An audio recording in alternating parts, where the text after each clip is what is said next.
I am against a God who is far away in the heaven, but I am not against the Mother Earth.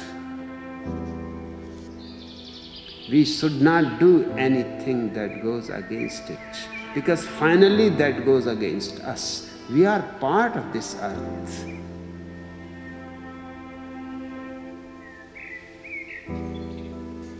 We should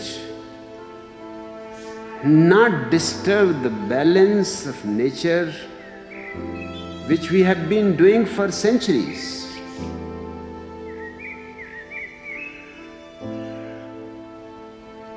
The earth has been raped badly everywhere. The masses want to listen that their tradition is right, that their past is golden. It is not so. And this whole humanity is a proof that all your conventions and all your traditions have failed.